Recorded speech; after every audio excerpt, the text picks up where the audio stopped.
Oh, man. It's that time again. Crazy. What's going on, everybody? Gonna stream for a bit today. We got some reacts. Gonna chat, gonna hang out. Maybe play some golf. Maybe do some things. Just catch up. I gotta get back to once a week at least. Right now I'm job hunting a lot, so I can't like stream that much, but it's all right. What's going on? Zimmer, what's going on? We got 2 chats going, by the way, so if you see me talking to someone else and you're like, I don't see the chat, that's why. There's a vertical and a horizontal on YouTube.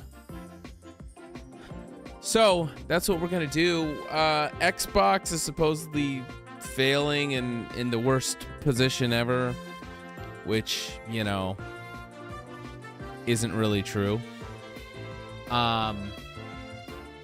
People want it to be true so bad, but it's not. So we're gonna watch a few videos. There's one called Gaming is Doomed. We're gonna watch some fun stuff like Dr. Disrespect reactions. A lot of different things I have, and so we can start with a little Halo Infinite. This one kind of struck my fancy because it was Mint Blitz saying, you know, what is 343 doing? And there's something going on with the weapons. I have no clue. But I think it's always good to at least, you know, check in once a week on Halo Infinite and just see, you know, just see how fun it is over there at 343 and how much of a good time they're having. So, not going to waste much time here. Infinite to the class, and you're goddamn right it is. We're gonna get into this. All right.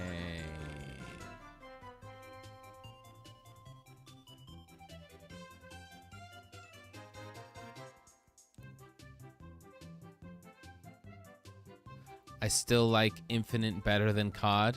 Yeah, I mean, me too. I would probably play Infinite before Call of Duty. I mean, you're not wrong there, brother. What is... You are not wrong there. Let me pause this music. This fire music.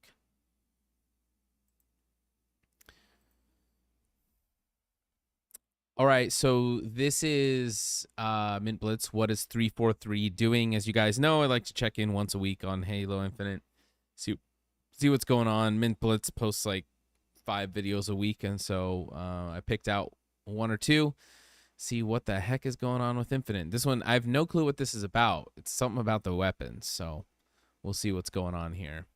Is 343 doing? Delta on Twitter posted all of these upcoming cosmetic weapons, and by God, we are going to talk about it. I laughed on my last Halo video because you guys did the Jimmy Neutron meme saying, Remy, this is the 187th time you've spoken about Halo Infinite to the class. And you're goddamn right it is, because I Well, dude, that's his game. That's his game. What do you mean? care way too much about Halo, you guys, and the overall franchise as a whole to go quietly into the night and not voice my concerns about this. So we have all these brand new cosmetics coming to the game. They're probably I love that $30 gun. a bunch, and I just think it is such a missed opportunity to not have variants of the weapons we know and love put into the game with these skins. And I know what you're going to say, well, Remy, putting a new free weapon into the game doesn't make them money, but a $30 skin does. I do not care, I'm saying it anyway. Here is what I thought of the cosmetic weapons, and these are the weapons I would make. The brand new Spanker rocket launcher. It fires 1 rocket only. It has a massive blast radius. Awesome weapon, doesn't need a heap of balancing, whack that in the game. The brand new Commando, it fires like the original carbine shots. That's right, it's going to be a carbine. Fitting the green theme on screen, it is a UNSC reverse engineered carbine with a slower rate of fire, higher damage output, semi-automatic, get it in the game. The brand new cool. Banished battle rifle, I thought it should be a Gears of War tie-in. That's right, Gears of War. You got the bayonet on the front, make it like a hammerburst first, whack it in the game. And then the new Hydra. I love Whack how it in this the looks. game. It's kind of like an assault rifle. Make it like the Warzone Halo 5 variant Hydra. It shoots super fast. It has a lot of range. Whack it in the hate game. the Hydra. You could even take it a step further. And a lot of you guys pointed out this very same thing. The stanchion sniper rifle skin, the one you guys see me using all the time, which in the lore is like an anti-vehicle sniper rifle, that should be its own weapon. The classic assault rifle.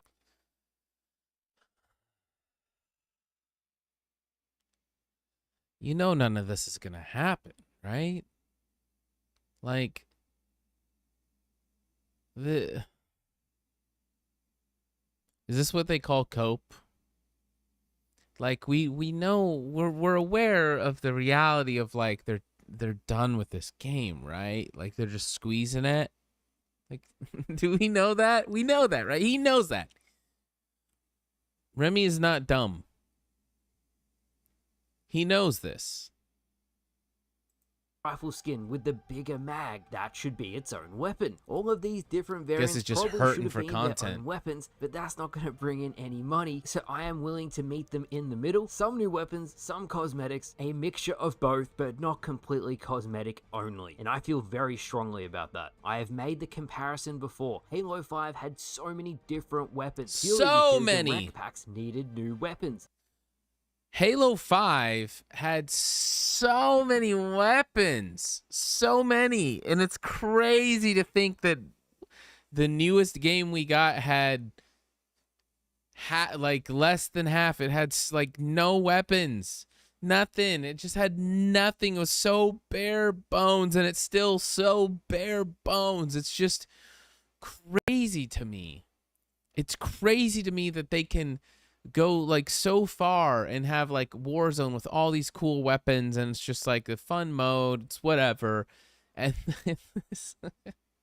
jeez, do It it. made them money to make new weapons, and yet now that it doesn't, well, I don't have to say anything else, do I? And I know what you're thinking, Remy, they can't even add anything else to the game. Why would they add this? Because you're charging a premium for cosmetics. That is it in a nutshell. And I don't mean to rant, I'm really not meaning to rant, but there's even modders You're not ranting. who are changing the values of certain weapons, and they're making their own versions of Halo Infinite. By 343 changing these values, you could literally make these weapons. Increase the rate of fire, increase the range, change the damage output, get the community to test it, put it in a workshop test playlist, see what the community thinks. And watching this video, you're probably like, wow Remy, you've given this a lot of thought. Damn right I have. Sure, Halo Infinite is reaching the end of its life cycle. It's very likely the Falcon and the banished double barrel shotgun is going to go into the next game, and 343 is going to save it for then. Uber Nick did a fantastic video saying Halo Infinite is worth your time because there's so many amazing playlists to play, but it's not worth your money because you are just going to lose everything when the new game comes out. I pray that 343 realizes how much people have spent and at least allows you But to your bring time your is your cosmetics money. across so you can enjoy them on whatever game comes next. And that could be a whole different video topic. I only want cosmetics to transfer over for you guys so you can use them still. But if Halo isn't free to play anymore and it's $60 for a AAA,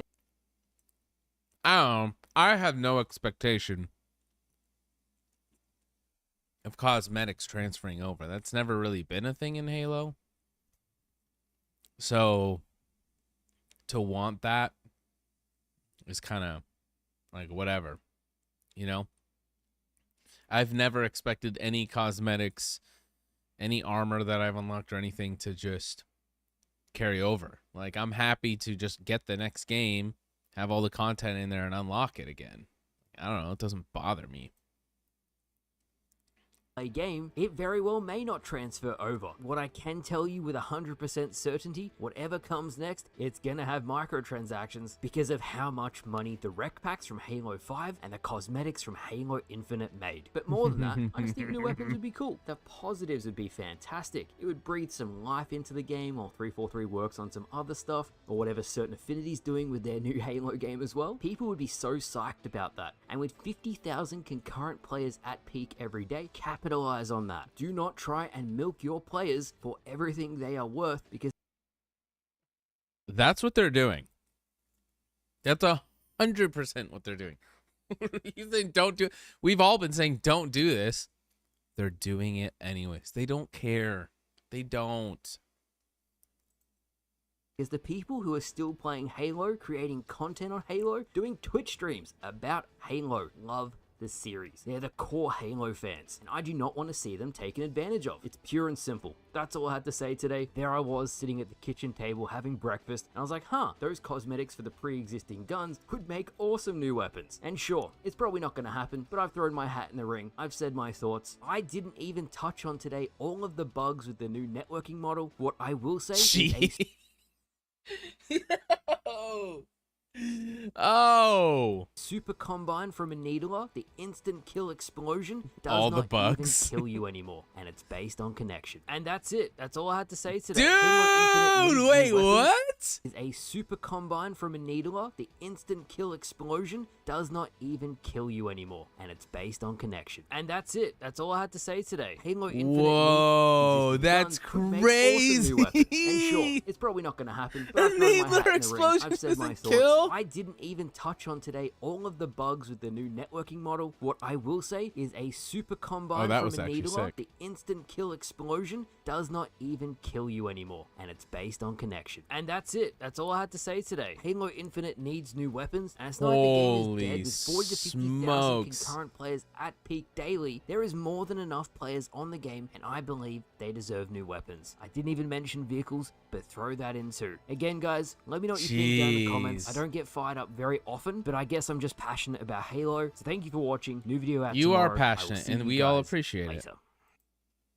Yo, that's actually crazy. It's the problems continue. I was thinking about this, like Halo Infinite was just this close. It was right on the edge there of potentially being my favorite Halo game of all time. I mean, it was close, guys. Like, it really could have been the dream. It could have been everything. It was so close, and then it just, like, completely fell off. Great video, though. I think it's a good idea. They're not going to do it, but... Hey, everybody. We've got a lot to... It's a great idea. Make sure you follow Mint Blitz if you want to keep updated on all that Halo stuff. Thumbs up the video. Great video. Crazy that the Needler doesn't kill anymore. Needler explosion. That is freaking hilarious. I think everyone is broke and everything is dying. If you're asking if Xbox, you must be even more important. Is Sony dying? That question doesn't make sense. If you spelt your wrong, asking if Xbox, you must ask an even more important question: is Sony dying? You got to retype that, brother. Xbox is dead? You think so, huh? 120 million players might argue with you. You can see the video I linked during the last stream. Oh, no. Can you link it again? Halo Infinite was the first FPS I got into for battle passes. Much respect for it. Way less grindy than other games. Yeah. Yeah. Definitely.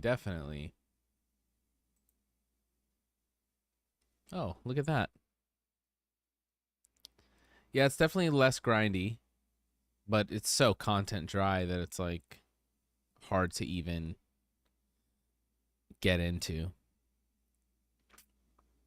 Okay, I want to talk about this. We talked about it a little bit on the podcast, but I want to talk about this here, about Xbox dying, because people are insane and crazy and ridiculous.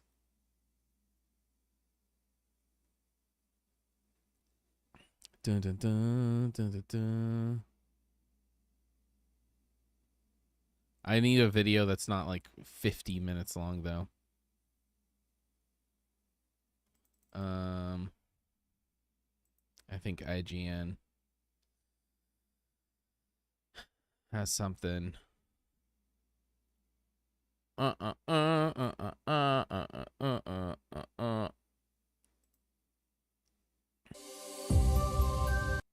All right. Here we go. Here we go. So I'm going to watch this. I'm going to respond to it. I have a lot of thoughts. We did a whole podcast on it yesterday. And yeah, people are in a massive tizzy. People are just freaking out about these foreclosures of these studios. And so let's check this out, and I'll share with you some of my thoughts. Like, look at how dramatic this already is. What the hell are you doing? Anyways, let's get into this. Our growing family of 23 studios is devoted to advancing the medium we all love. Xbox has been here for 20 years, and that's because of you. Our team strives to make Xbox a place where you'll find the greatest games, the most dedicated developers, and the most passionate community. Where were you all those years ago when Microsoft announced its acquisition of Bethesda? I was sitting at my desk when I received the call, but No one knows, dude. They are so dramatic. Like, okay, so as of 2023, 120 million active Xbox users, okay? Right? None of them, like, not none, but maybe like 10,000 of the 120 million even knew this acquisition happened. People have no clue. People don't care. Of the 120 million Xbox users, 119.5 million of them, they just have an Xbox in their living room, or they got an Xbox for their kid, and they play Fortnite, they play Call of Duty, they play Madden, they play FIFA, and they sit and they watch and they play, and that's all it is. So we need to first of all establish that the people who make videos and post on X and have all these hot takes and blah, blah, blah, blah, we, and myself included, I'm including myself in there, we are the loud, vocal minority. There is hardly anyone who cares. It is 0.0001% of Xbox players who actually notice, care, or even think about any of this stuff. So let's just get that out of the way right out of the gates. Regardless of reality narratives, has already been settled upon 100%. Xbox bad and dying. Yeah. No, the Xbox tax is super real. And look, I have a PS4. I buy whatever I want to play whatever I want. Right? So I'm not like an Xbox fanboy. That's where I've played the most, but like I don't care, dude. I'm 33 years old. I'm an adult. I can buy whatever console I want. I can play whatever games I want. I can do whatever I want. I have no loyalty to any box or hardware or anything. It's like it doesn't matter. But when you look at the media and how they react, it's like, yeah, when Sony does layoffs, it's like Sony has round of unfortunate but necessary layoffs. And then Microsoft does layoffs, and it's like, it's time to stop giving Phil a pass. Xbox, what the hell are you doing? It's just like, it's all so ridiculous. Like, IGN, Kotaku, worst offenders, for sure. If you go back and look at our articles, it's so obvious. no. On a serious note, it was on September 21st, 2020, when the announcement first came through. There was shock, some confusion, and anger, but the question, could Microsoft do that? Sure, it had been acquiring development studios left and right, but an entire publisher? It was a paradigm shift, regardless of how successful Bethesda titles had been over the years, since a major player in the console wars could buy their way to exclusives. About 3.5 years later, 4 studios under Bethesda are no more. They include Arcane Austin. I wonder why this one's no more.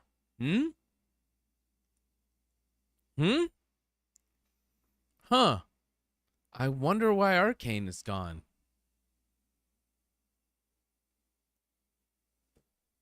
Give me a break. Known for the controversial Redfall, but also for the more positively received Prey, Tango Gameworks lauded for Hi-Fi Rush and rumored to be developing it for the Nintendo Switch 2. Roundhouse Studios, which assisted on Redfall and is now being absorbed into ZeniMax Online Studios, They assisted. Yo, they assist. Not a good assist there. to work on The Elder Scrolls 6, and Alpha Dog Studios, which released the mobile game Mighty Doom. In chat, did any of you guys play Mighty Doom? Did any of you know that game existed? Anyone in chat, did you guys know before these closures, did you know the game mobile game Mighty Doom Might Doom existed? Did anyone know?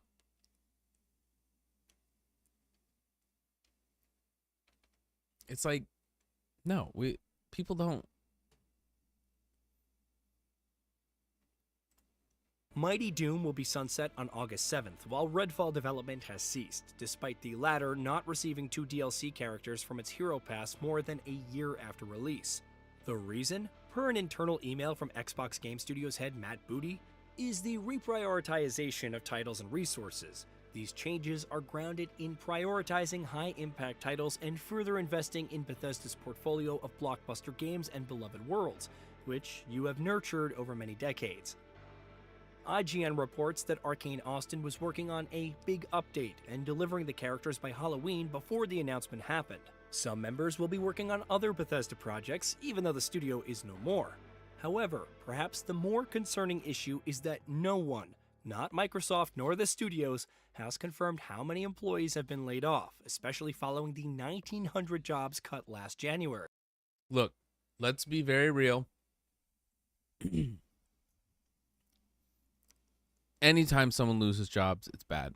Okay? Like, that's out of the gates. We always acknowledge that. I got laid off too. My job finished too. I'm literally in the same boat. So, yeah, that's not good. But to act like these studios were pumping out, Baldur's Gate 3, right? Like they're pumping out Diablo, like they're pumping out, Call of Duty. Like these aren't like premier titles. I looked in 2023, Hi-Fi Rush, it didn't even crack top 20 Xbox games. It's like, well, that's tough. Yeah, it's doesn't mean it's not a great game. Two things can be true at the same time. It can be an amazing, great game, great community, but it can also not be as big of a hit as they need it to be for the business. And that's where people get all messed up in the head. They think that this is some, high school passion project or something. It's like, look, this is a business. We all know what this is. Let's not act like we don't know what this is. Although I will say, I wish they would have kept those studios open and just closed down 343 and given Halo to someone else. That would have been fine with me as well. The reaction from the industry is understandably livid.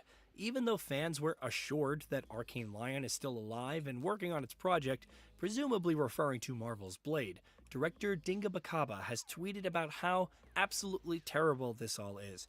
To any executive reading this, a friendly reminder that video games are an entertainment/cultural industry, and your business as a corporation is to take care of your artists/entertainers and help them create value for you. You can't take care of them if you're broke.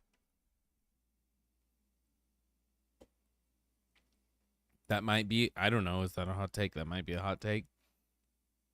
Yeah, you can't take care of anyone if you're broke. And sure, it's great that Microsoft is able to float, or Xbox is able to float some of these companies and let them pump out experiments and different games and trying things. But if they don't make money, you can't take care of artists and entertainers if your company's broke and under. And yes, you're right, Burger. In Japan studio closed in 2021. No one cared. No one cared. And right now, people are only going to care for a week. And then they're going to get back to their normal lives. People don't really care. They just like to be outraged about something. You. Don't throw us into gold fever gambits. Don't use us as strawmen for miscalculation/blind spots. Don't make our work environments Darwinist jungles. You say we make you proud when we make a good game. Make us proud when times are tough. We know you can. We have seen it before. Moon Studios founder Thomas Mahler, who recently launched No Rest for the Wicked. So it sounds like this guy just wants Xbox to float them. Like,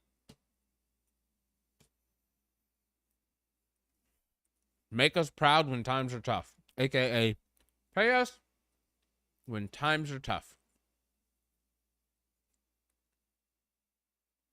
I wonder how long they've been doing that. You know what I mean? Oh, yeah, no doubt this guy probably makes 6 figures. I mean, I have no clue. I don't know what he does. Just a random Twitter user. But it's like, dude, you gotta understand it's a business. And yes, there's creative elements and everything, but they can't just print money and float it out of nowhere. It's like, what are we talking about? Make us proud when times are tough. We know you can. We have seen it before. What if Moon they Studios can't, though? Founder Thomas Mahler, who recently launched No Rest for the Wicked in early access, also said, "To everyone who's been pestering me for years about why we didn't allow Moon Studios to get acquired by a big publisher, that's why. I've lived through the 90s and saw what happened when smaller studios got acquired by EA.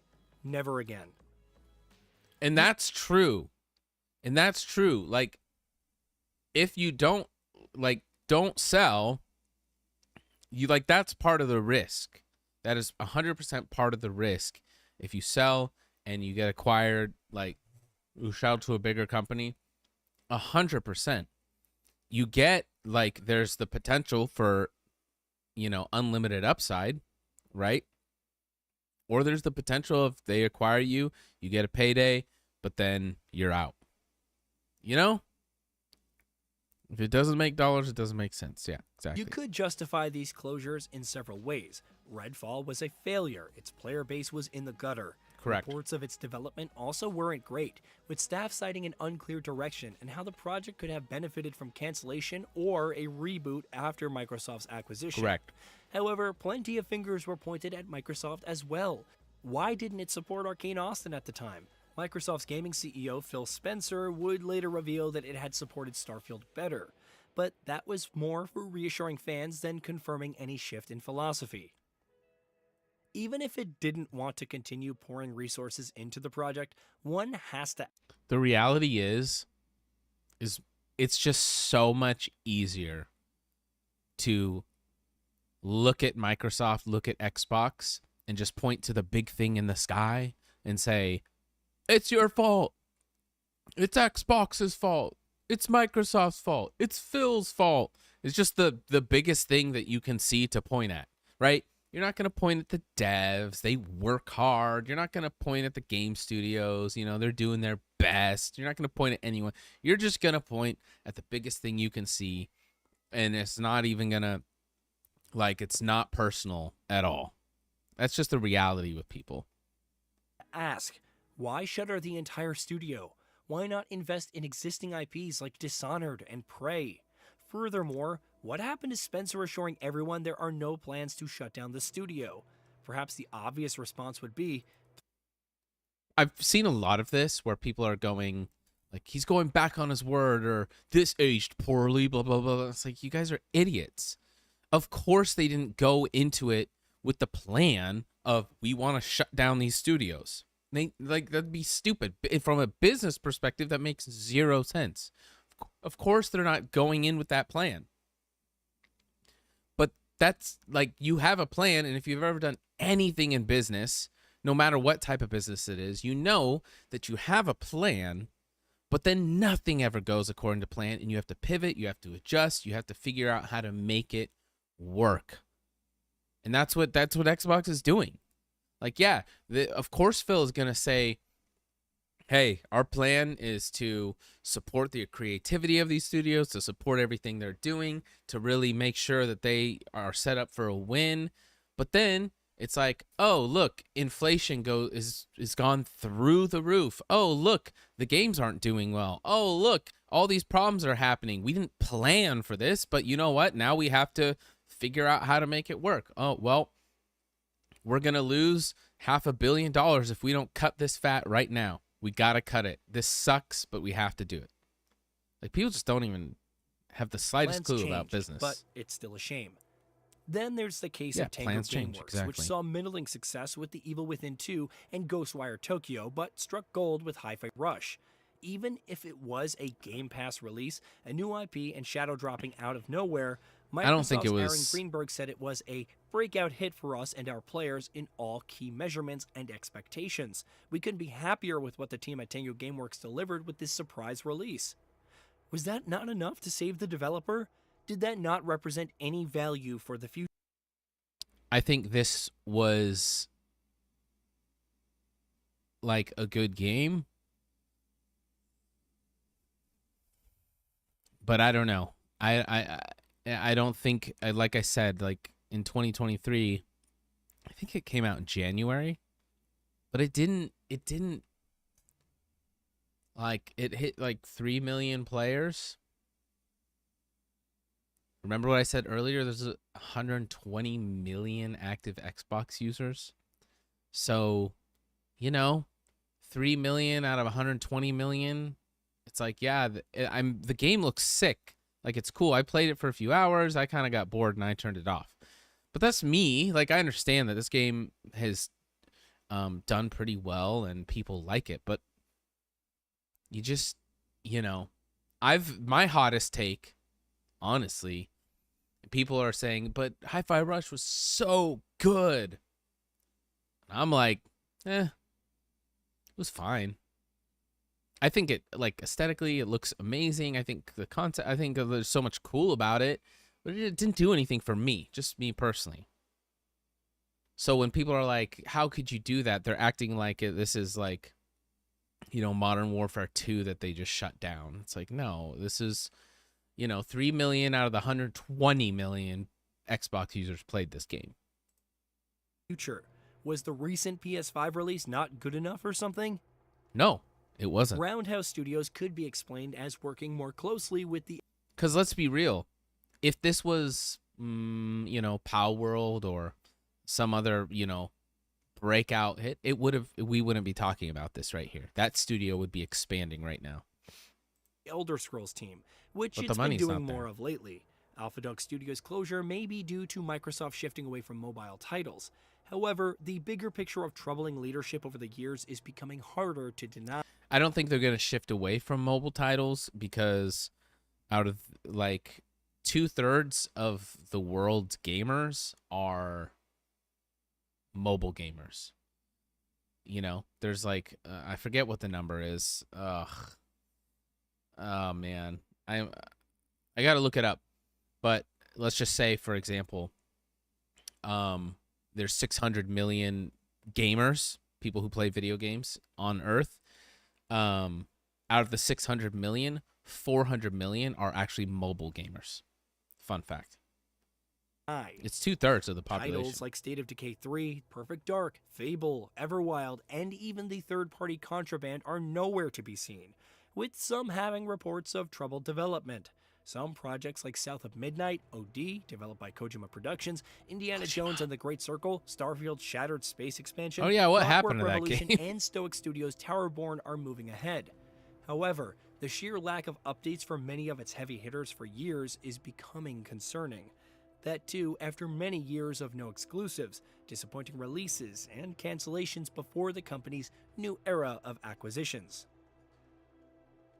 Then, there's the 31% drop in Xbox hardware sales for Microsoft's Q3 2024 fiscal year, fueling further queries into how much COVID longer effed the them up, company though. will continue investing in the same, especially with its new multi-platform approach. Some could point to the fact that the company posted $61.9 billion in revenue and $21.9 billion in net income, and how Xbox's content and service revenue is up by 62%, or how Game Pass has reached 34 million subscribers, and overall gaming revenue is up 51%.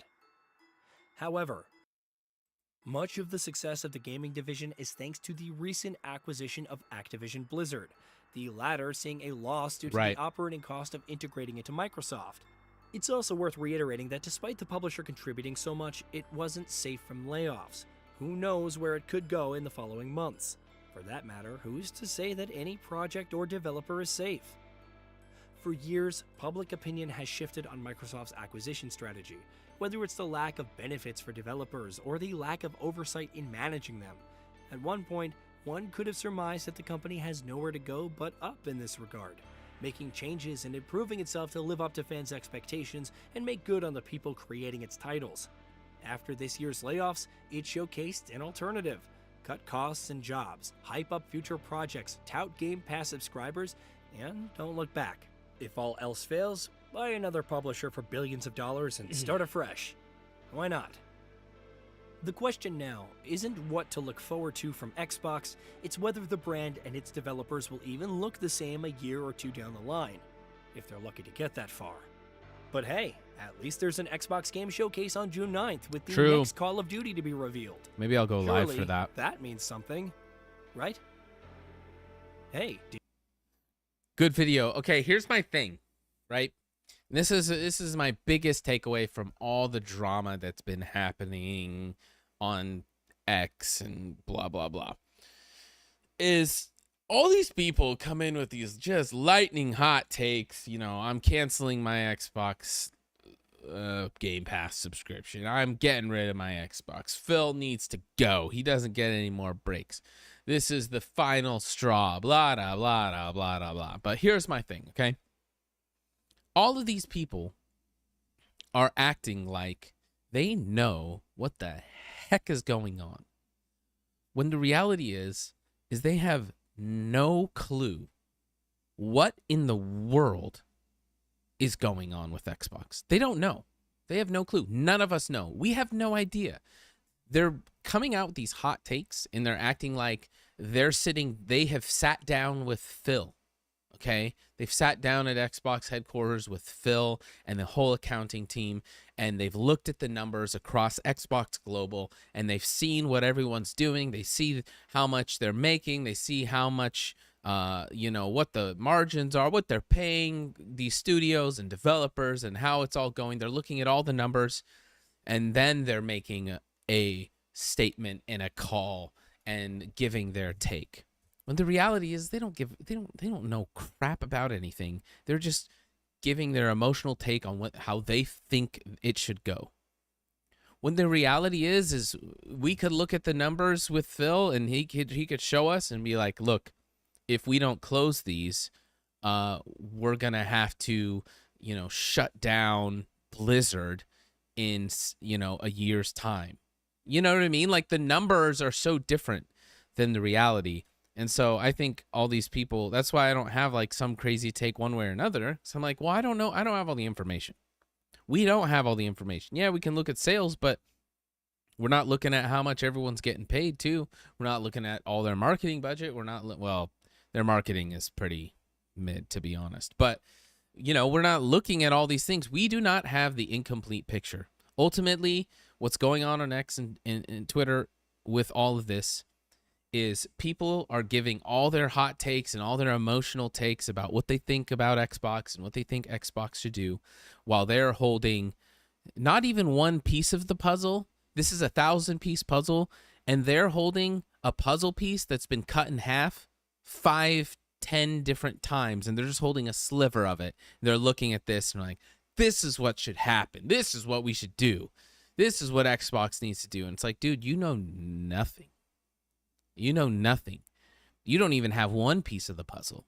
You have a sliver of a sliver, sperm of the sperm whale, infinitesimal speck perspective. You have just no clue what's going on. And so take everything with a grain of salt, man. They like all these hot takes. I'm As you can see, I'm like, I'm over it. I'm like, you guys don't know. We don't know. We can't say because we don't know. And the audacity to be like, I know what's going on, and this is what Xbox is wrong about, and it's like, dude, like, you don't know. You think you know. I believe you think you know, but you don't know. That's the problem. You don't know. Anyways, what are your guys' thoughts? What are you guys' thoughts on the whole Xbox thing? What's up, SX, Rage, Umar? Welcome, welcome.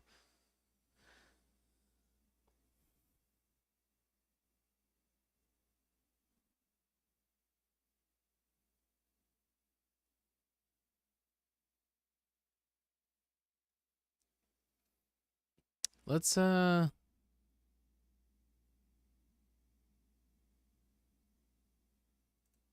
watch Doc. Let's do something a little lighter. Do something a little lighter here, yeah?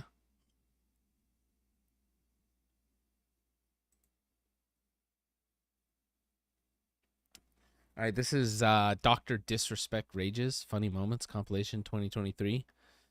The GOAT streamer right here. This should be good.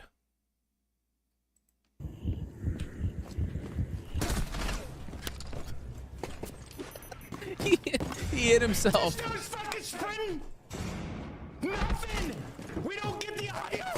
Replicator online. How do we not get that audio? Boogie's out. He's always mad about audio. Sprinting down the staircase and there's nothing. Was there I audio? need to watch the clip.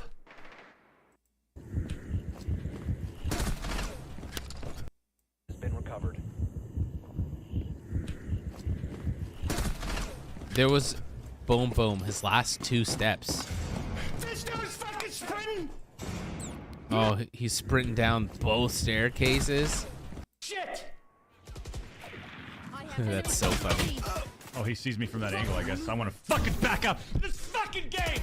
That's what I want to do.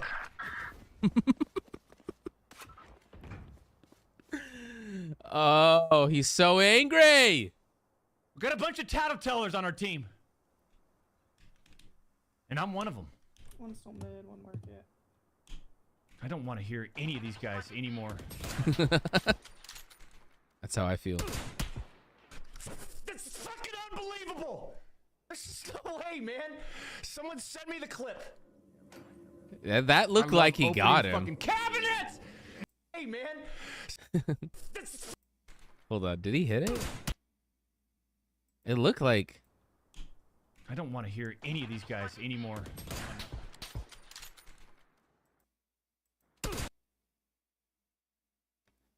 His gun might have kicked up.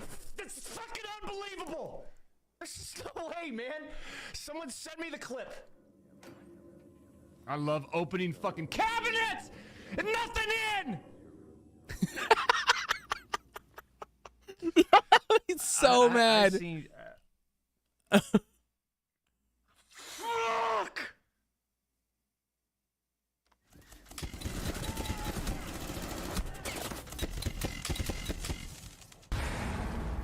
What is this game? Is this Rainbow? What are you watching, Mariado? Huh? What are you watching? Huh? Open that shit up, throw a grenade right behind the desk immediately, Mariado! Huh? On a fucking Wednesday!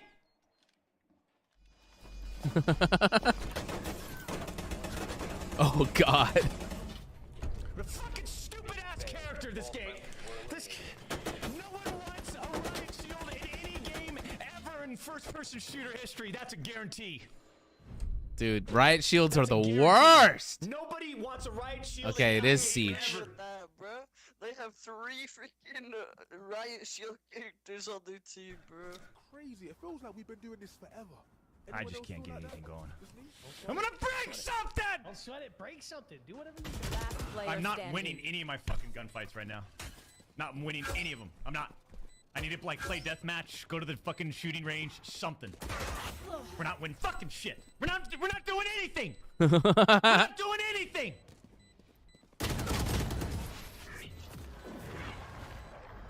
I'm not. Nothing.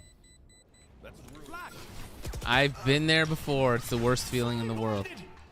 Fully blinded. Fully blinded. Fuck. I gotta get that kill. Losing. He's so mad. This was a bad stream. But you still get those people in the chat. Oh God, Valorant again? Play this. Like, what the fuck do you want me to play? What is there to play? This guy's fucking strafing. I'm sitting there standing still. This guy's strafing across my screen. Just one tap. Oh yeah, Again. TK. Stay up. Watching Doc rage in golf, the best. Grab it! Grab it!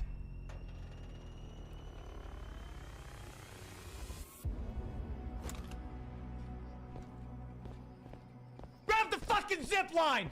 Is this his game that he's raging about? 3!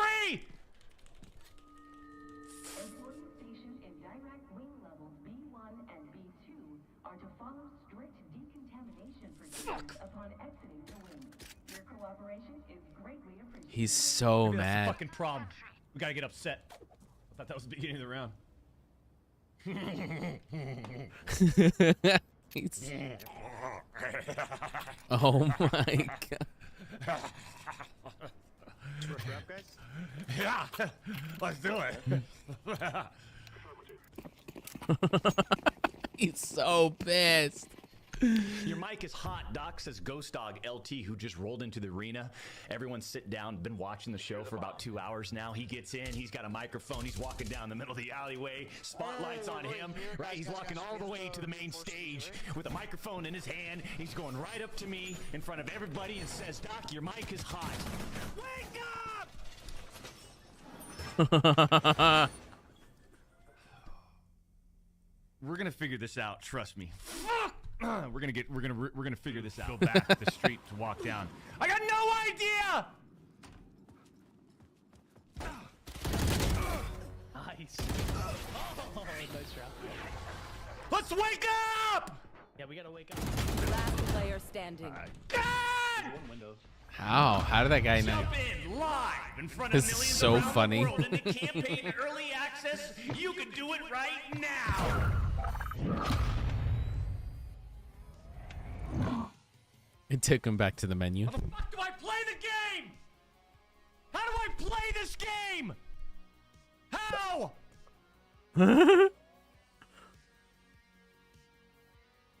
How? Just download the key and activate Doc it is through caught Steam. spelled backwards. It's activated! Minute.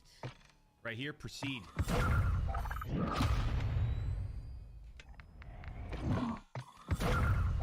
What's up, Emmett? Fuck! Don't spam. Oh shit. We're done. We're done. We're done with it. We're done. We're done. We're done. Get me off the game. We're done. We're done. We're done. We're done. Bro, he's so mad. Appreciate you. Appreciate you trying. Appreciate you trying. Appreciate you trying. Thank you, Call of Duty, for giving us early access to today's Modern Warfare 3 campaign. I don't know where all the fucking stupid ass fucking things are, man. Too much. You're not even looking at me. He's not even looking.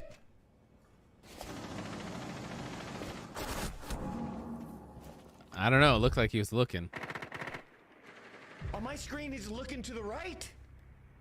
Let me see the fucking... Clip it! Let me see the fucking clip, man. He just looked like he was looking to the right, you know? Yeah, let's this fucking game. Alex, I talked about it for like the first 20 minutes. You can go check it out. But no, obviously it's not dying. I feel like see you Monday, Courage. Oh, he's in the chat. I didn't know. I thought we could sneak by with that one. I guess not.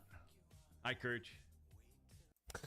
Custom Dr. Disrespect headsets from Turtle Beach. Starting with the box. I mean, just look at this. Just look at this thing. That's actually fire. Oh, that's disgusting.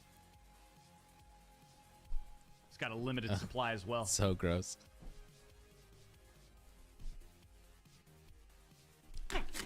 These things are always so tough. They're so tough. Sorry. Shit. Congratulations, Joe, on your signed, ripped apart Turtle Beach box live on stream on October 30th, 2023, signed by the two-time. If I see it on eBay, Oh my God. Trust me, I'm coming to collect my money. Your game requires a system restart to play!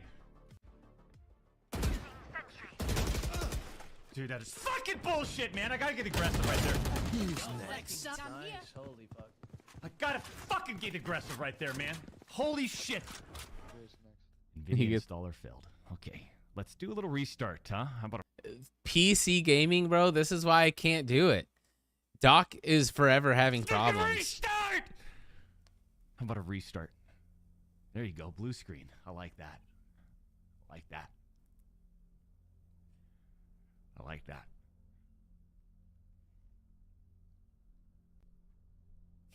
He's so mad.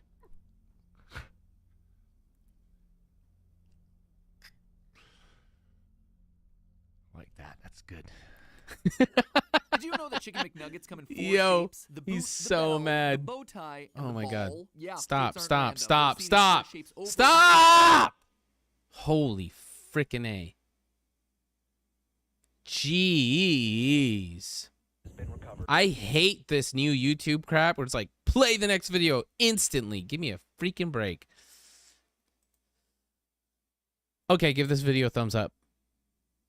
It's good. It's good stuff right there. It's good stuff. Did you know? All right. This is another one on my list. The many lies of McDonald's chicken nuggets. You can disable it? Oh, dude. Okay, I'm going to do that. I'm going to do that 100% because that's annoying as crap. Actually, I want to watch a Nintendo 64 video.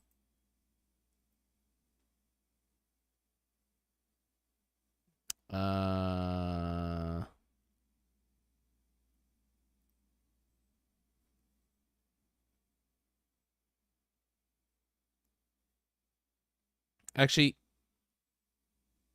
let's go this one. Make them yourself, you know? Why don't you get involved with like the development and all?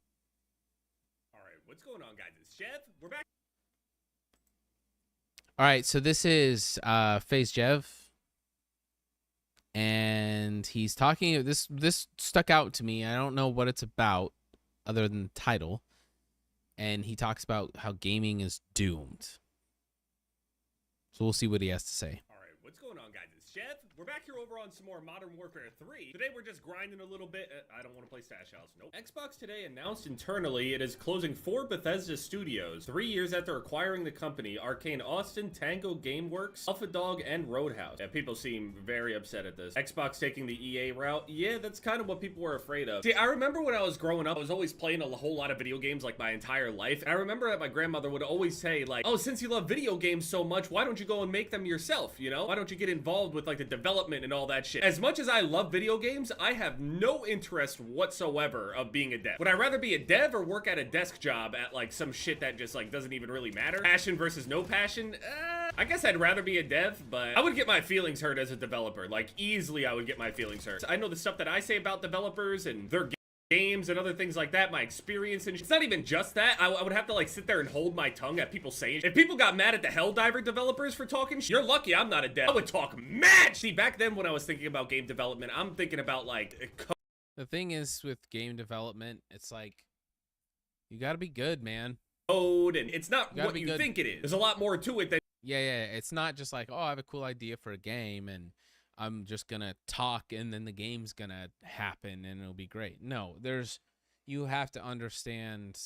You have to be smart, man. You got to understand how to code, be good at math, and just like, oh, I have an engine, and then I place Correct. this block here, and this is just how it doesn't work like that. Now And with Unreal, it's getting easier. then it was like, oh, you could become a game tester. That was one of the things that was like really popular at the time. They had Yep. commercials for it and everything where like you Yep. could test video games. But obviously I never chased that or anything like that. It didn't seem like a crazy job or anything. But now, since I'm looking at it, even being in like the higher developer status, number one, you're not safe. Number two, you still don't get paid very much for how much work you do. And number three, you're completely expendable. I was actually touching on this when I was talking about how it feels to be a Call of Duty player and have to deal with the fact. Yeah, but in fairness, at a lot of jobs, you're not always safe. I mean, it is higher risk. He's right, like pointing at that. But I mean, I would say, I mean, yeah, I don't think you're ever truly safe. There's always a chance that you get let go. Fact that there's 3 different studios, or technically 4 different studios with 4 different design philosophies working on a game that you actively play, and it feels weird a lot of the time because you end up getting a lot of whiplash. Even though the game at base is generally the same, the philosophies and designs and stuff like that change a lot. Every single year for Call of Duty as an annual release game with, I mean, admittedly is pretty high quality in the end, and to be able to produce a game like this year over year is pretty impressive. Requires a whole lot of coordination, manpower, all that stuff. Tons of talent, even if the game ends up being shit overall. And the way that they're able to just shit these things out every single year is very impressive. And not to mention, all of that manpower is also not consistent manpower. Yeah, we got people that are in good positions that'll be like in a leadership role, but every single year we're worried about Call of Duty not having the same qualities that the last one did, or the year before that. We're sitting here worried about whether or not a game is going to have the same feature that it had last time. I think that's a combination of the fact that we have multiple studios that all have different design philosophies. But on top of that, not only does it have different design philosophies, it also has a massive revolving door of developers that are just a part of the teams to begin with. So I'm trying. Well, that was part of the problem with Halo Infinite, is they contracted out so much of the work, and so it's just all these piecemeal pieces coming together, and then when ish hit the fan, it was like, oh, do we just call these contractors back and be like, hey, come back, we need your help again. It's a disaster. Whereas I think if you look at Larian, Baldur's Gate, it's like I think there is a bit more longevity in that studio from employees, so they can build on the foundations and the vision that they already had. Trying to think, if I'm a brand new developer that just randomly gets hired at, say, Infinity Ward or some shit like that. I've never worked on a Call of Duty game before, but they got it down to a T and they know how to go and make one from scratch. But all of the details in that process end up getting lost because even though it's technically the same design and everything, it's going to be made slightly differently. Kind of like if you have a tutorial on how to draw something and you have a bunch of different talented artists, they won't ever draw it exactly the same. Even the same artist won't draw shit the exact same way every single time. So because it's a revolving door of talent that come in and out, there's more and more inconsistencies that happen with all of the features in the games. I want to play video games, not create. I have zero interest in that shit. I would be better suited for something like a community manager role, but even then, I still don't want that. I'm just saying, if I had to be somewhere in this whole industry, community manager would probably be the closest thing that I could ever possibly do. Number one, I would just get fired for talking shit, and then also number two, I would also get fired because the roles just aren't permanent. They never are. Your talents are just thrown all around, all over the place. No matter how good or successful you are at your job, it won't matter. You're just gonna get tossed around and thrown somewhere else. You're replaceable. There's a million of you. There's nothing special about you whatsoever. That's how you're treated. Even if in truth, you actually do have some pretty... I don't know if that's completely true at every studio. I mean, I can't say. I've never worked for him. And I don't know if he has, but I gotta believe that there are studios that don't just treat people like everyone like crap. I don't think so. exceptional skills that are I think he's generalizing too special. much They don't there. see it. They don't care. It doesn't matter. This shit is absolutely miserable. I'm gonna shoot down all my streaks so quickly. It's disgusting. Whenever I get into a sweaty lobby, there's just no way that my streaks just never survive. So I think I'm actually gonna change these. I don't know what to change them into though. I could go back to the whole remote turn. Obviously I could go with the Wheelson, but the Wheelson is so cheese. It's not cool. The gameplay's terrible. It's just, yeah, nah, I don't like it. Go with the cluster mine, but the cluster mine really only benefits mostly on shipment. I mean, it works on all these maps, I guess, but I could go UAV, counter UAV into Leon, remote what's turret, up? and that's it. But I might get less kills. So for example, one of the studios that actually did really well in recreating the Tony Hawk Pro Skater 1+2 game. The Tony Hawk games have lost their identity ever since, like, I don't know, like Project 8 or so. They tried to follow Skate when they should have just stuck to their own arcadey thing instead of trying to follow Skate with the whole like slow motion and like try to have some realism in the skateboarding or whatever. Even though we know ultimately Skate is not Tony Hawk 1+2 was freaking one of the best games remakes ever. Love that game so much. Necessarily realistic either, but like the way that the buttons feel and respond and just the way that it is, Tony Hawk games were considered arcadey, whereas Skate games were considered a little bit more on the realistic side. It's not a bad thing to be arcade or a bad thing to be a realistic or anything like that, but basically for years Tony Hawk games ended up losing their identity overall with the way that the just arcadey elements of everything completely function. And they finally ended up being able to find a group of developers that actually made a real arcade Tony Hawk game, and then that whole team got disbanded to make I'm sorry, but they got disbanded to make fucking Crash Bandicoot. I'm sorry, I don't give a fuck about Crash. They closed the whole studio to move them over and smush them into some shit that develops. Yeah, that was really sad. It's like Spyro the Dragon and shit. Fuck off. Now, they didn't lose their jobs or anything like that, but clearly the people that ended up working on the Tony Hawk Pro Skater remakes knew what they were doing and had a passion for it. And now those people that actually have the formula, that know and understand it, they no longer are even put on a team anymore that is even interested in making some shit like that again. So it's gone. Basically, once they closed that, really I had so much hope that they would end up actually bringing the classic Tony Hawk feel back. They finally captured that lightning in a bottle again, and then they just disband that whole team and put them elsewhere to work on some shit that they're not even half as passionate about. You could put down a cookbook in front of two people. He's right, man. It was lightning in a bottle, and I think the potential was there.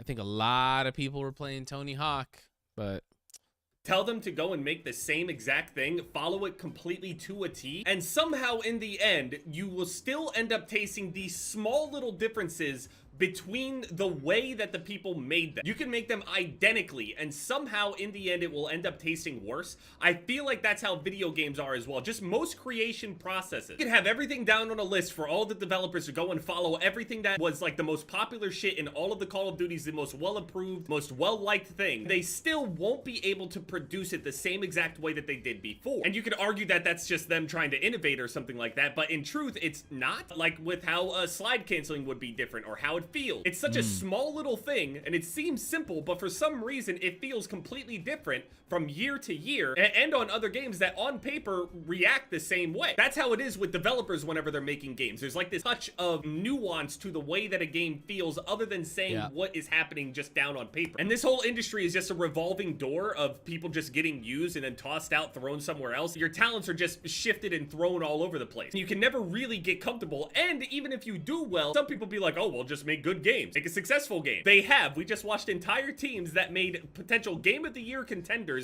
and award winners get laid off / split into a different completely. Just because it's a good game doesn't mean that it's making a ton of money, and doesn't mean that a lot of people are playing it. So Hi-Fi Rush, people are saying, you know, they did everything right. Blah, blah, blah. It's like, well, yes, but also if it would have been a cash cow for the company, they wouldn't be getting cut right now. So yes, it's good, but it's not it's just not good enough, right? So just purely take emotions out of it, business perspective. If Hi-Fi Rush is a cash cow, like everyone says it, or you know, everyone says it's so great and all this stuff, if it truly is that, they wouldn't cut it. but there's something there, and my guess is in the numbers and the money. It wasn't bringing in money. And, you know, say what you want about the state of the game industry, live service, blah, blah, blah. That's a whole nother discussion. But the reality is it's not bringing in the money. Different genre of games where those people's talents won't even be recognized in the whatever project they're working on now. And the more money that got into this industry, the worse it's gotten. Not even just like talking about battle passes or something like that. I mean down to like just the way that the games and even how the developers feel when they're making the game. There's just That's true. I think he's right. It's way less passion in this shit, I swear. Like, indie devs are the only people that you feel like there's actually... No, I think there's passion in the developers of big studios too, but they've gotten so big, right? It's gotten so big. There's so many people, so much red tape that these big companies, they just get in their own way, and they can't be nimble. They can't pivot, and they're just bogged down. And so, yeah, no, I think it's pretty you're generalizing to say that, like, let's say use Blizzard. People at Blizzard don't have passion, right? Like, I don't think that's the case. I really don't. I think a lot of devs are very passionate at these big studios, and a lot of them are like, hey, it's my dream to work at one of these studios. It'd be amazing. But they're so big that it bogs down their efficiency, it bogs down their decision making, it bogs down their ability to be creative and nimble and think on their feet and make the best decisions. Passion involved. And then even if you end up getting a team that seems really passionate and they're backed by like big group, those people are still completely powerless to the powers above them. Shit just True. Sucks. Exactly. Today we're speedrunning through Pokemon Blue, which is going... And there's that stupid setting again. Okay. You said you can turn it off. Should be a switch with a play button on it in the bottom right corner left side. Playback. Speed. No. How do I turn this off? Great video, by the way.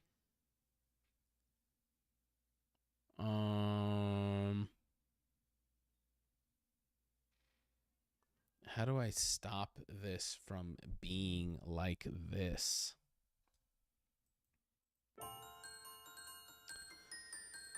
PlayStation wishes they were us. Look, I'll be honest with you, man. There's not a lot of games on PlayStation that I'm like, oh, I want to get a PlayStation and play that next to the captions.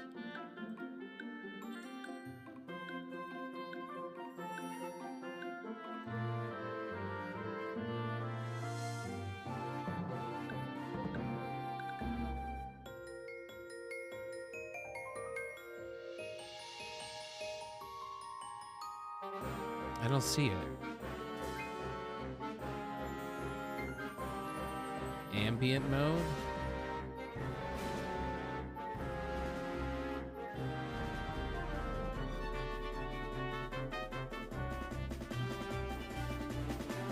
I don't know.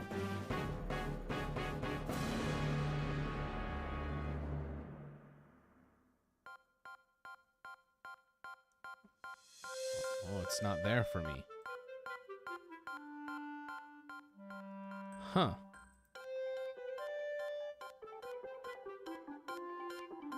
Huh.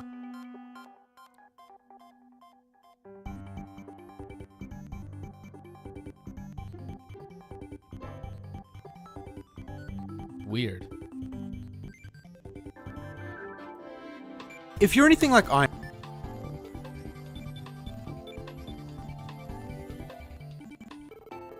Last of Us, Uncharted, God of War, Spider-Man is all PlayStation, has Xbox that doesn't. As that Xbox doesn't. So if I was to choose, I would choose Xbox. Yeah, but even Spider-Man, I'm like, Spider-Man doesn't look that great. Yeah, there's just not a lot there. For me, personally.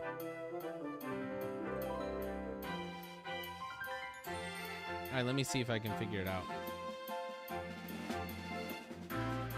What should we play, guys? Should we play something? We got Diablo, golf, Halo.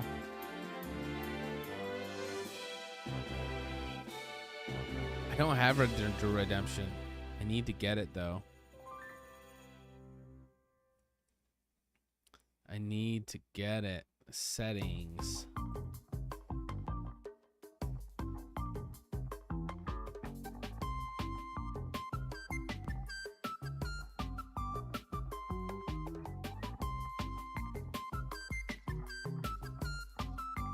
Playback. Subtitles.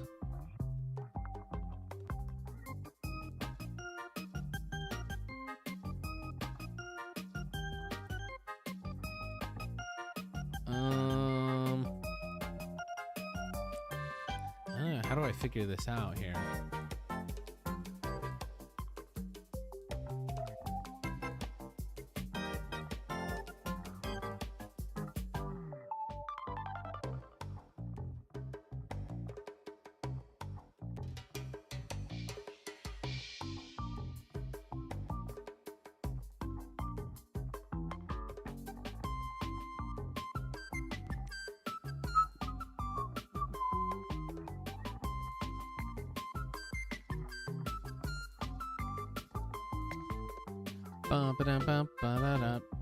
Somebody's do YouTube tests from people's accounts. Ugh.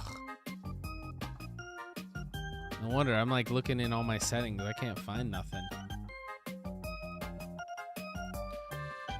What makes a game better? Audio, graphics, or story? Story. Story all day, every day, forever and ever and ever and ever. Not even a competition. And here's how you can tell. You ready? Here's how you can tell. A game can have great audio, great graphics, but a bad story, it'll be a bad game. It can have good audio, bad graphics, bad story, it's not a good game. It can have great audio, bad graphics, bad story, not a good game.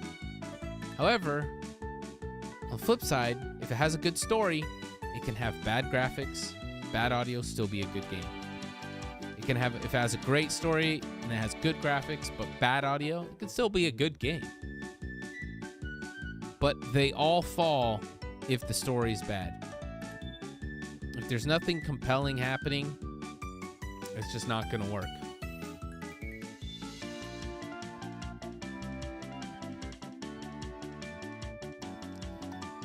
Brian Chief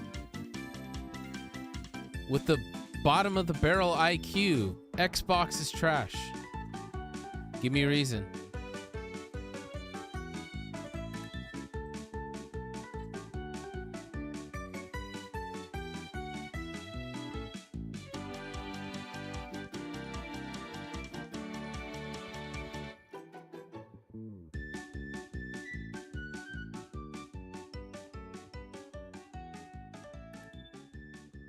Sup, dude?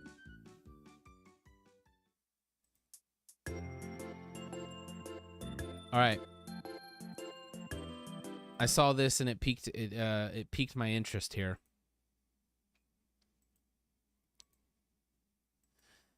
Did Nintendo lie to us? It's about the Nintendo 64.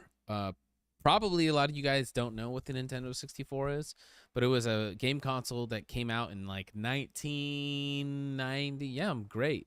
1996, I want to say.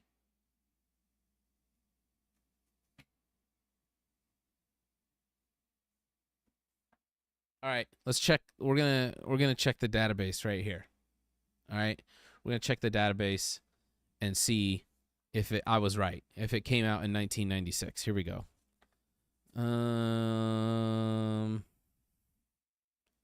Fifth generation.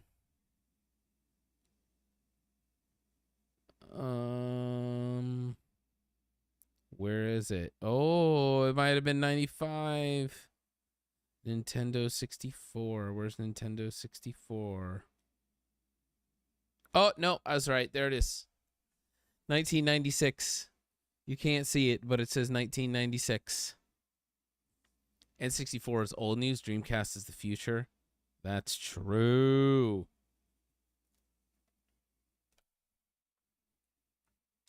Where does this end? I think this ends on 9th generation. Yeah, Xbox Series X 2020. Xbox Series X is 4 years old already? That's insane. That is insane. Insane. All right, let's see what this is about. Feel free to weigh in. Let me know your thoughts on the video. This is, did Nintendo lie to us? 7 years ago, Nintendo would launch the N64, and in my opinion, it's one of the most important consoles ever released. Why? Well, simply because, if you compare Nintendo hardware to its competition, traditionally, they were never one to focus on having the most powerful hardware. Their focus was always about offering their customers the best gaming experiences, and bringing new experiences with each iteration of their popular franchises. But the Nintendo 64's launch would change all that. The hype. Fun fact, Wave Race 64, this game that he's playing right here, is probably in my top 3 games of all time, almost exclusively because of the soundtrack. I love the soundtrack to this game. It just hits a special, scratches a special part of my brain. Surrounding the console was out of this world. Nintendo's goal was to give players the very best graphics available on a home console and offer the very first 3D games on Nintendo hardware. And to achieve this, Nintendo would famously partner with Silicon Graphics, a long-term leader in graphics computing who were looking to get into the consumer market by adapting its supercomputing technology to video games and bringing high-end 3D graphics for the very first time to Nintendo hardware. Dude, Silicon Graphics workstations I remember when these graphics like came out, people were like looking at Mario running around 3D.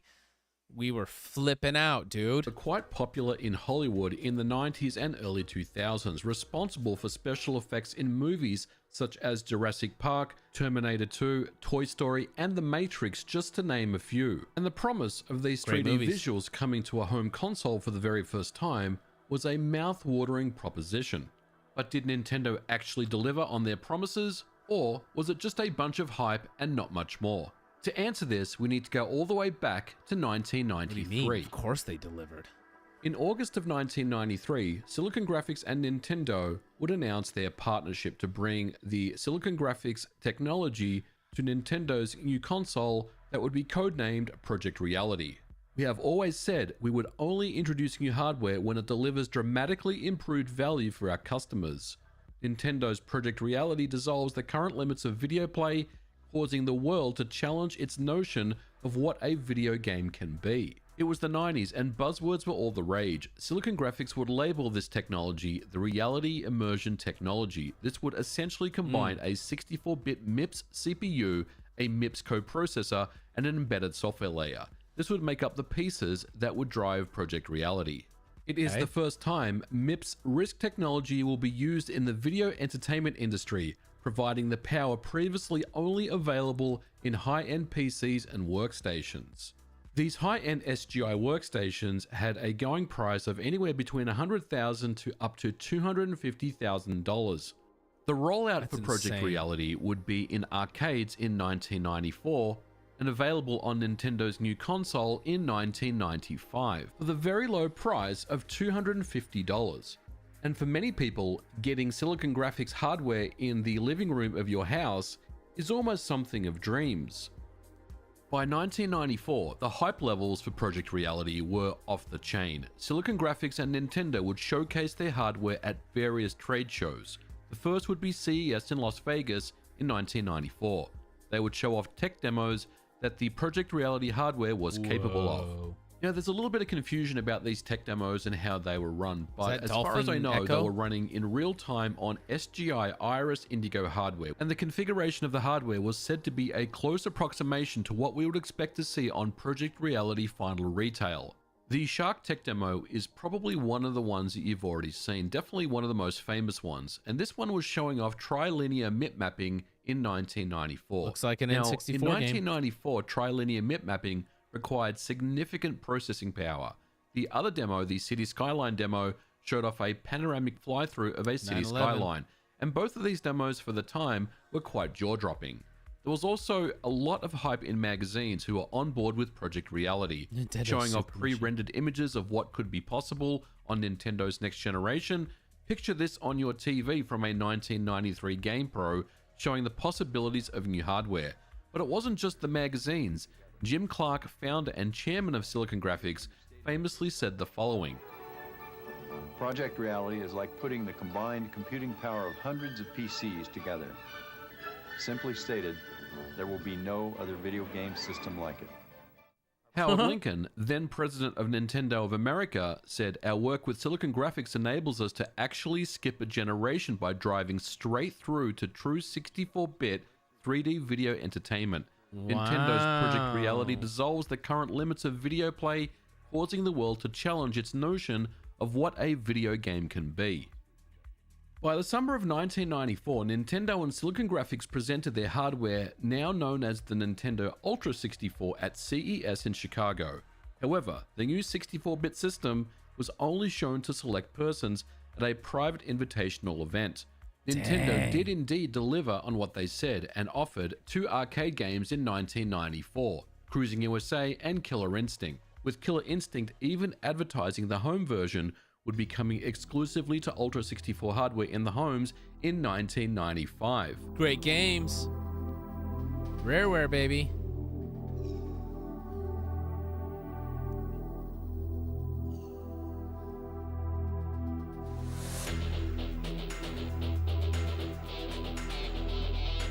Available for your home in 1995, only on Nintendo Ultra 64. However, both Killer Instinct and love it. Cruising USA had little to do with Nintendo Ultra 64 hardware at all. The reality immersion technology was simply not used, and yet Killer Instinct proudly boasted the game would be coming to home consoles the following year. That never happened, as we know. Instead, Nintendo and Rare would release Killer Instinct Gold, which was an exclusive title based on Killer Instinct 2. This would include the arcade's release characters, combos, 3D pre-rendered environments, but it did not include the full motion video sequences and some voiceovers, and this was due to the cartridge media format that would be the preferred choice over CD-ROM technology. Cruising USA was the other title that was said to be running on Ultra 64 hardware. These graphics still However, hold a up. few months later, Nintendo of America chairman Howard Lincoln admitted that Cruising USA was actually programmed before the MIP CPU console version of the Ultra 64 tools were even available. The cabinet shown at CES was actually running on the Midway V-Unit arcade hardware, which has almost nothing to do with Nintendo Ultra 64 hardware at all. Fans were also quite puzzled that at that very same CES show, Nintendo did indeed show it with Silicon Graphics technology, but not on the Ultra 64. Instead, a Super NES game, which would be Donkey Kong Country. And while that game for all intents and purposes is an absolute classic that really showed up some amazing pre-rendered visuals, fans wanted more of the Ultra 64, and something was starting to feel off. 1995 would be a tough year for Nintendo, with mostly radio silence. However, the magazine articles would keep coming with hype and promises of tens of millions of polygons on screen, and even Nintendo hand-waving It's CD big, technology it's bad, of its competitors as it's slow delayed. and a waste of money. But it would be these competitors, namely Sony and Sega, who would launch their 3D-based game consoles, the PlayStation and Saturn respectively, and Nintendo all of a sudden was in a very different position. The PlayStation especially launched strong, and it seemed like Nintendo and SGI's promises were fading into thin air. Finally, in November of 1995, Nintendo would show... I have a goal to actually collect one of every color Xbox controller and have them up in my office one day. One day. There's more than this. There's the translucent ones too. One day we'll get there. Show off the Ultra 64 to the public. The first order of business was to announce the name of the hardware had changed from Ultra 64 to just Nintendo 64. Nintendo would show off 2 playable games, Kirby Bowl 64 and Super Mario 64, and fans were once again excited. Mario 64 especially impressed everyone with its Mario seamless 64. 3D worlds and platforming. However, the hardware would be delayed until its ultimate launch in 1996. This would represent a major milestone for Nintendo and Silicon Graphics. They would keep their promise of bringing the SGI technology to the home, and even below budget at $199. Xbox or N64 controller? Ooh, that's a tough one. For playing, Xbox 100%. But for like collecting an aesthetic, probably N64. You're not lonely. Relax, everything. Relax. As for the hardware itself, the MIPS VR4300 was clocked at 94 MHz and could manage 125 MIPS or millions of instructions per second. The Reality coprocessor was a system on a chip that combined the Reality display processor for its graphical capabilities as well as the Reality signal processor, and this would be the heart of what made the Nintendo 64 so unique. The graphics processing would feature anti-aliasing, trilinear MIP mapping, Z-buffering, perspective correction, environmental mapping, and even a completely programmable GPU via microcode. Other features included frame buffer effects, level of detail, and even real-time lighting. Many of these features would become the basis of modern 3D and features that are still... Have you guys ever played Banjo-Kazooie? It's a great game. I highly recommend it. If you've never played it before, figure out a way and play it. Applied even to this day. The Nintendo 64 ran at a fairly low resolution, however, of just 320 by 240. Now, while there were some games that took advantage of high resolutions, this low resolution coupled with anti-aliasing and trilinear filtering meant that many games would often look blurry or muddy.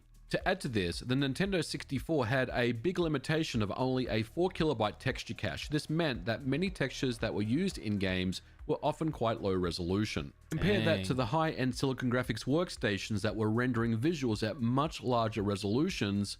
You can see why some people were disappointed by the visuals output on the N64. But even with all this, the Nintendo 64 undoubtedly could pull off some stunning visual effects.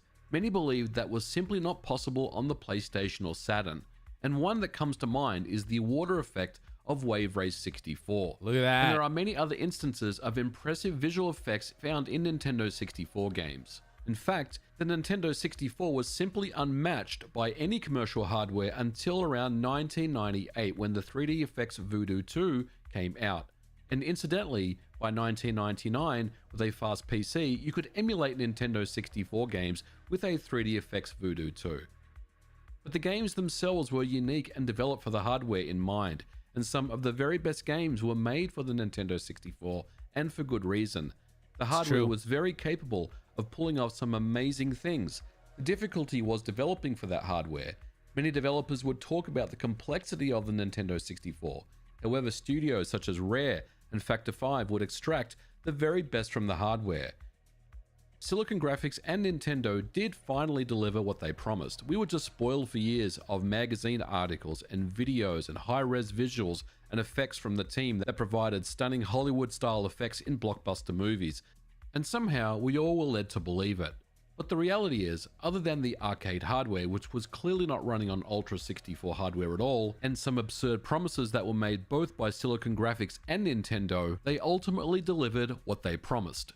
But that's going to do it for today's episode, guys. Let me know what you thought about it in the comments below. Were you around during the days of the Nintendo 64 and all the hype surrounding it? I was around. However, a lot of people... This was when the Super Mario 64, when the N64 came out, social media didn't exist. The internet was barely a thing. I mean, barely even a thing. Most people in their houses didn't even have internet. Okay? And so all this talk around, well, the N64 and its hardware and blah, blah, blah, like, you could only read that in like magazines, and most people weren't subscribed to every single gaming magazine, getting them all delivered to your house, right? Like the average kid, the average gamer, you just didn't have access to like really any of the information, any of the hype. You just kind of like when you went to the store, you saw like a flyer for it, or you like a friend from school would bring a gaming magazine, you know, and that's just how you got your information. It's just the only way you knew what was going on with anything. So anyways, cool, good video. Give it a like, give it a thumbs up. I always appreciate when people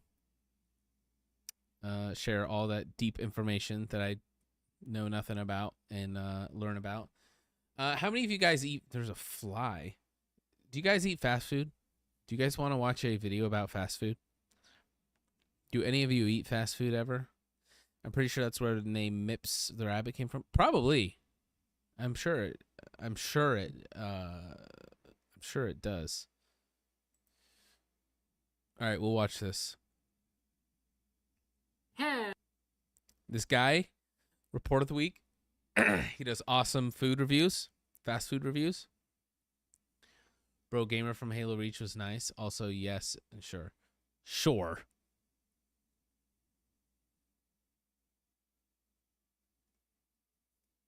He does fast food reviews, and they're all really great. And he's talking about there's a big problem with fast food, and I want to see if it's the same thing that I've noticed, okay? Here we go. Give me your thoughts in the chat. Give me your thoughts in the chat. Hello, everyone. This is Running on Empty. It's a nice painting. Food review. It's a nice woodwick candle, too. He's got two of them. Gentlemen, and He's got the normal woodwick candle right here, and he's also got a boat. It's like this shape, and it has, I think, 3 wicks in it, and they make noise when you burn them. And he's also got some McDonald's, too. Everyone watching, welcome one and all to this newest edition of the Running on Empty food review series. I'm your host, the Report of the Week. Thank you for checking in. So this is one of those points, and this happens from time to time, where essentially there's that sort of space between any sorts of major new releases from any sorts of major establishments, and in this sort of more quiet span, I'm more inclined to essentially just, if there's anything that I'm personally interested in or that I might find, you know, of interest or have a curiosity, and I might give it a shot. Right. So this is sort of, I don't want to call it a comparative analysis, but it is something that I was thinking about. I actually did get a few requests for it, and I thought it would be interesting anyway, especially with 2 things. Number one, most importantly, of course, are there any major differences? But number 2, the factor of consistency. And that's something that I'll get to in a moment. So McDonald's, and for those of you who are regular viewers, you already know this, they have recently released a lineup of chicken sandwiches, particularly the Cajun... McCrispy? Or the Bacon Cajun Ranch McCrispy chicken sandwiches. Right. A few days ago, I tried out the Deluxe McCrispy chicken sandwich, and I thought it was actually pretty good. I gave it an 8.5 out of 10, and I was actually very impressed by it. It was way better than I thought it was going to be, and again, it was just something that was a very pleasant surprise. In addition to the Deluxe sandwich, though, they've heavily been promoting the non-Deluxe, just the regular McCrispy chicken sandwich as well. And again, since things have been pretty quiet, I thought, why not? Let's try it out, see how good it is, and how, if at all, it compares to the Deluxe McCrispy chicken sandwich.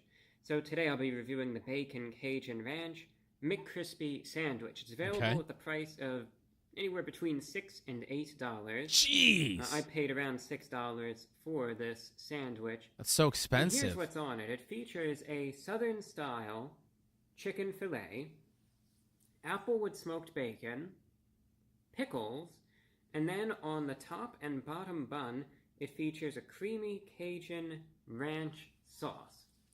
And again, the difference between this sandwich and the Deluxe is that the Deluxe sandwich also comes with lettuce and tomato, so it's more of a complete chicken sandwich, whereas this one just has the pickles, the bacon, the sauce, and the chicken.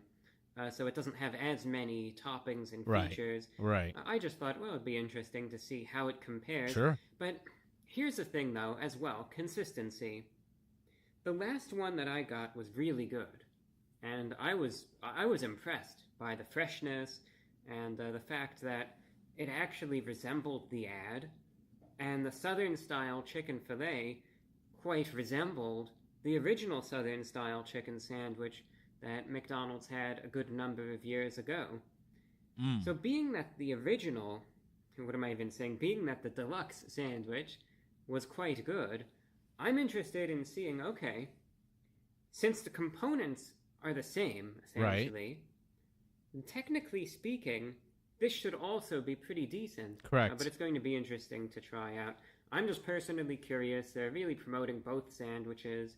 Again, I got a few requests to try them out, so I thought, what the heck. Let's make this a pretty Wow, he has 2 straightforward, boats. Review.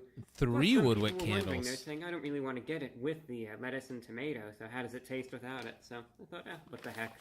Got it right here. Again, between $6 and $8. And I really enjoyed. What are we working with? What are we working with? Show us. Reference, so.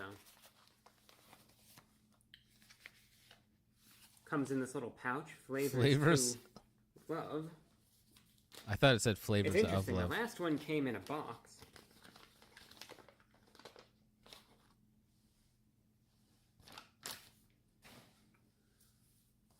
I don't know if that's just a matter of availability or what.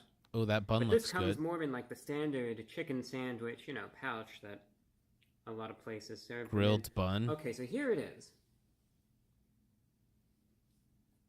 Oh, yeah. I could see the sauce and the pickle right there. This is more like a standard, I guess, chicken sandwich. Some of the bacon. Oh, yeah. Filet. And as the name implies, that ranch sauce See you later, is Louis. supposed to have a bit of spice to it. That looks fire.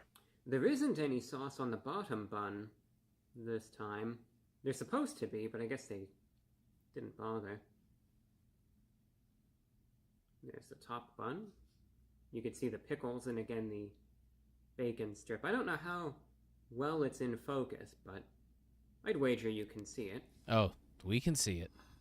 And again, just a little assessment just to see how good this one is. Really liked the last one, so it's going to be interesting to see how this one tastes. The Bacon Cajun Ranch McCrispy Sandwich from McDonald's. It's going in. It's going in. What kind of a bite was that?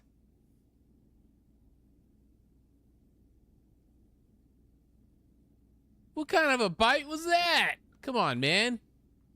You gotta, I see you eyeing it. Come on. Come on. Good bite, good bite, good bite. There you go. What, do you have soft teeth or something? What are we doing here? It barely looks like he even bit it.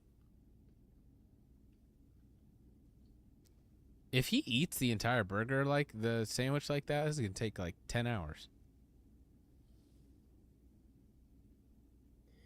So if you were sitting here and you were essentially thinking to yourself, boy, his bites look stupider than they even normally do. Yeah? Why exactly is that? There is a reason this time around. And it's not a good reason either. By that, I wish I could just say, oh, it's just the way that it is. So, it's disappointing. And it's tough. And I'm just going to have to try to say it to the best of my ability, as it is. Essentially, as I was eating this sandwich, I immediately noticed a difference in the chicken fillet. The last one that I had, the deluxe, that is, was solid. The chicken was the star of the show. That was the highlight. And what really impressed me with it was the fact that the chicken was tender, it was juicy, it was flavorful, but most importantly, it tasted exactly like the Southern style chicken sandwich that they had probably back in 2010 or so. Now, Okay. you would think, well, the components are the same, right? This is the same sandwich, sans lettuce and tomato. So, technically speaking, it should be just as good, right? I was optimistic. I thought, well, I know what the base already tastes like, so I'm in for a treat. I thought, okay, maybe the ranch isn't on the top and bottom bun like they said it was going to be, but so what? It's still on the sandwich. That's not too big of a deal. This stuff happens, right? It's not right. It's not a cause for concern, essentially. No, exactly. And then I take a bite. I've had this problem before. I've run into it so often. And it's going to tie into a point that I need to establish, both about these reviews, but fast food as a whole. I take a bite, and the chicken quality is immediately subpar. Yeah. In the last review, I was able to bite into it, and it was fine. Again, tender, it was juicy, it was flavorful. I take a bite into this, and it's tough. I have to rip it apart, essentially. I'm pulling at it, and it's a sort of tearing apart. It's dry. Yeah, it's no good. That's crap. Essentially overcooked. And you pay. And while $6 there are those for that? elements still of that southern style chicken fillet, the quality of the chicken itself is far, far lower than what I experienced in the last review. Yep. Even if the base is the same, the quality of this chicken is... But here's the thing. Here's the thing is they like fast food since 2020, COVID just broke people, and there's no standard of excellence anymore. At all. There's no standard of excellence for fast food unless you're Chick-fil-A, In-N-Out, Cane's. There's only a few select. I could probably count them on one hand, maybe two, that actually care about the quality. I went to Taco Bell what was it? Yeah, yesterday. And I was driving through with Katie, and I always check my bag. When I go through drive-through, I always check the bag. And I just ordered a simple box, it has a little taco, chalupa, burrito, and chips or whatever. And we go through, we pay like $20 for both of us to eat there at Taco Bell and get the food, and we're starting to pull out after I get my card back, and I say, hold on, don't leave yet. I'm checking the bag. We got to check and make sure everything is in here. And I'm like, oh, what'd you order? She's like, I just ordered this one thing. I'm like, okay, let me check. Boom, boom, boom. And sure enough, they literally didn't have a burrito in there. And I'm like, bro, what are we even talking about? So I'm like, yep, go park at the front. I'll run in. I'll take care of it. And I go in. I'm like, hey, guys, I just went through the drive-thru, and you're missing this part of my order. Here's the receipt. Here's the bag. Nothing's in there. And the guy's like, oh, okay, hold on. As if he didn't just take my order in the drive-thru. He didn't just hand me this food. And then grabs the manager. What's going on? Can I help you? Here's the receipt. Didn't get my food that I paid for. I'm missing this item. Can I get it, please? And she's like, oh, yeah. We're working on it right over here. I'm like, well, why did I get out of my car? Why'd you hand me the bag and tell me, see you later? Like, give me a break. All that to say, fast food since 2020 has gone downhill. I mean, a drop off a cliff. I don't even go to Burger King anymore. I used to love going there. Is it acceptable? Oh, yeah, I remember the dollar menu. I couldn't even call it that. Is it edible, though? I.e., if I were forced, through one means or another... It's barely edible. That's the thing. Some fast food now is barely edible. You have to eat this, could I? Yeah. But is it something that one should find acceptable. Let me go fork over $6 for No. this. I No. wouldn't find that acceptable. No. To have some chicken fillet that you have to just rip apart and gnaw at, and the only source of moisture in this time around, is in that ranch sauce. That's not good. Nope. It's terrible. You know, the thing that really made the last sandwich was the base. The thing that really made it a good sandwich, that the reason why it got that 8.5 out of 10 rating was that Southern style chicken fillet. Right. This is an item that hinges on a certain ingredient and the quality thereof to be a success or a failure. Right. And if that Southern style chicken fillet is good, I could assuredly say that the quality of the sandwich, therefore, is going to be good. But if the quality is subpar, which it is in this case, I would be willing to say that it was overcooked, unfortunately. And I've had this problem before. I've had it with McDonald's. Yep. I've had it with Wendy's. I've had it with Burger King, etc. Yeah, Burger And then King that is is going so to far directly gone. correlate to whether or not this is even worth the time of day on or not. And that leads me to another point. Make it. Because in this case, the chicken was subpar. It wasn't enjoyable. Yeah, I could taste the bacon. Bacon was all right. The pickles were okay. And the ranch sauce was pleasant. There's a nice lasting spice to it. If the chicken were better, this would be a decent sandwich overall. And in your case, maybe it will be better. But here's the thing. When I do these reviews, I have later, to gamer. take consistency into account. And the thing about it is obviously, well, how can you necessarily predict consistency? You can't. Right. You can't. As a result... You can, though, with these places like Chick-fil-A, In-N-Out, Cane's. I'll say it till I'm blue in the face. Consistency is there. It is there. I'm very surprised when something bad happens with my order at any of those places. It's just pretty rare.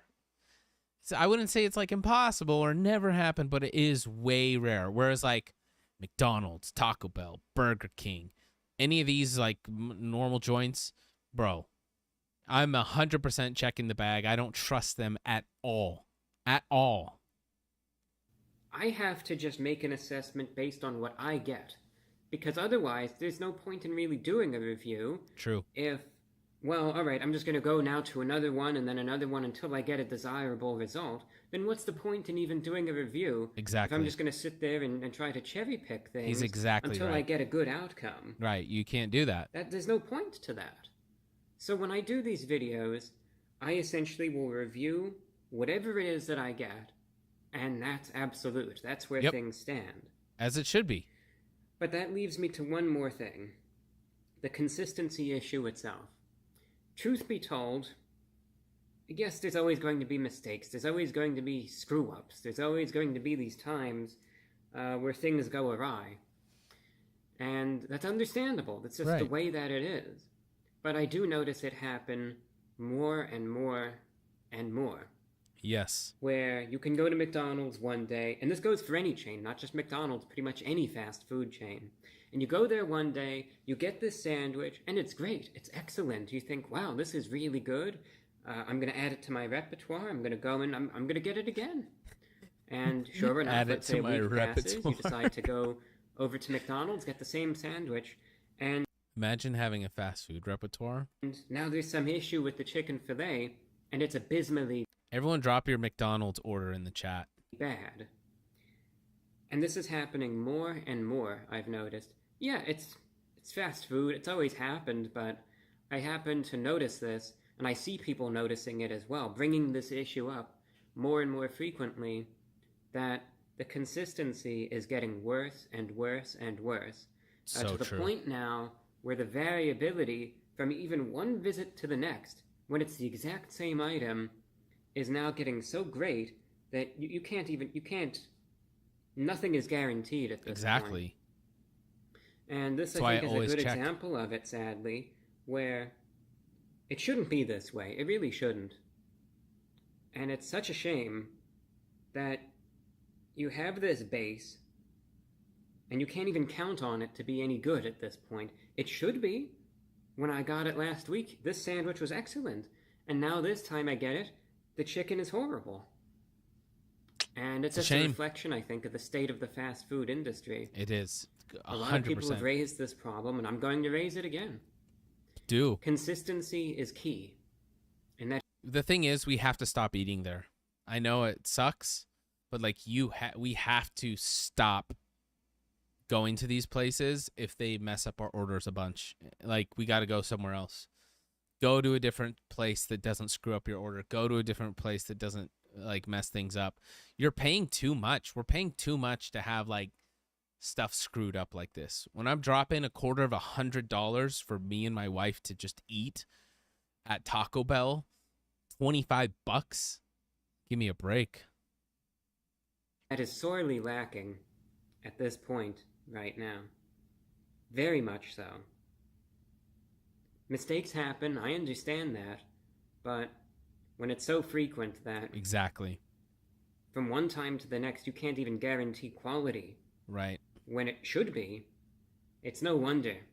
It's no wonder fewer and fewer people are even giving fast food a light of day. Why Yep. should they? Really, why should they? Exactly. And that's a serious problem that these fast food companies themselves need to address. They need to look at it. They need to think about it. But it's getting worse, in my opinion. Reviewing what I got, this sandwich, I'm just going to have to give the... Fast food in California, where I'm at, is pretty bad. Like, they're bad. Where I was in Washington, it was actually decent and consistent. But I feel like where I'm at now, so bad. And I'm done. I'm not willing to... I go to fast food way less than I used to. Because it's more expensive and it's worse quality. So it's like, why? I'd rather go to the taco joint around the corner, get fresh, good tacos, support a local business, local family, and get bang for my buck, and it tastes great. So I'm really over fast food in a lot of ways. The regular sandwich here, I mean, I'm going to have to give it a 4 out of 10, given the abysmal quality of the chicken. If you go there and it's better, then this would probably be an 8.5 out of 10 sandwich. 4. But because of the Brutal, consistency scathing or review. utter lack thereof, that's why I have to rate what I got, the rating that it has. These chains really need to sort this out, though. It's getting worse. It's true. It is That's all getting that I have worse. for you. And it might get worse before it gets better. That's the reality. Great video, great review. Make sure you check it out. He has tons. Report of the Week has tons of great videos and reviews about food and fast food and different things. Scathing, but honest. 100%. 100%. All right, guys. I'm gonna call it there. I need to take care of some stuff. I need to do some dishes and do some things around the house. But thanks for hanging out. Lil Tenet, everybody. Co, thanks for being a great mod. I might stream tomorrow, actually. Tomorrow's Friday. Friday turn up. We're going to have some fun. And, yeah, it'll be a great time. But anyways, love you guys. Be safe out there. Play a lot of video games, and we will chat soon. Talk to you later. Peace.